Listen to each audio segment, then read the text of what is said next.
नमस्कार, मी शोभा पवार पंगतमध्ये आपले पुन्हा एकदा स्वागत आहे। आज आपण पाहणार आहोत कस्टर्ड फालुदा। त्यासाठी लागणारे साहित्य बघूया। इथे दूध घेतलेले आहे अर्धा लिटर, जेली घेतलेली आहे, ही मी घरी बनवली आहे। जेलीचं रेडीमेड पॅकेट मिळतं, त्याच्यावरती वाचून तुम्ही घरी अशी जेली बनवू शकता। व्हॅनिला फ्लेवरचं मी आईस्क्रीम घेतलेलं आहे। 2 चमचे सब्जा अर्ध्या वाटी पाण्यामध्ये भिजत घातला होता। हे ड्रायफ्रुट्स आहे, ड्रायफ्रुट्स तुम्ही तुमच्या आवडीनुसार घेऊ शकता।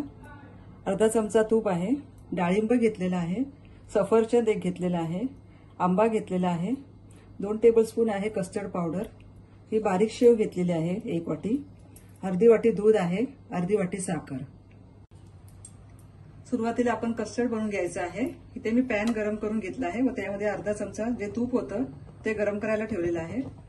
आता आपण याच्यामध्ये ही शेव घालूया आणि थोडीशी परतून घेऊया।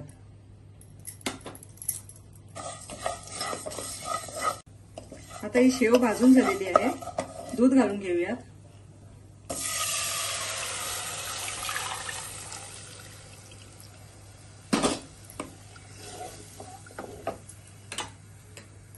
साखर घालून घेऊयात। साखरेचं प्रमाण तुम्ही तुमच्या आवडीनुसार करू शकता। त्या साखर विरघळेपर्यंत आपल्याला हे दूध हलवत राहायचं आहे, तोपर्यंत शेव पण शिजेल त्याच्यामध्ये। दूध उकळते तोपर्यंत आपण या साध्या दुधामध्ये कस्टर्ड टाकून मिक्स करून घेऊया। कस्टर्ड चांगलं मिक्स करा, त्याच्या गुठळ्या ठेवू नका।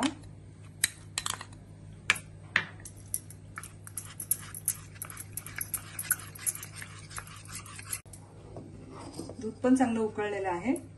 आपण जे कस्टर्ड मिक्स करून घेतलं होतं ते घालून घेऊया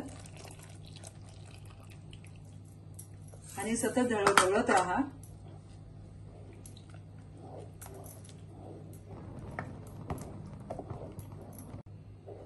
इथे कस्टर्ड तयार आहे, तुम्ही सुद्धा बघू शकता याचा थिकनेस। अशा पद्धतीने कस्टर्ड तयार करा।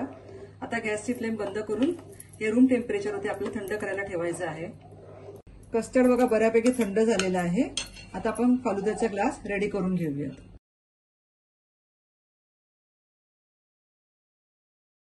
आता आपण फालुद्याचा ग्लास तयार केलेला आहे। थोडे ड्रायफ्रुट्स घालूयात, डाळिंब घालूया,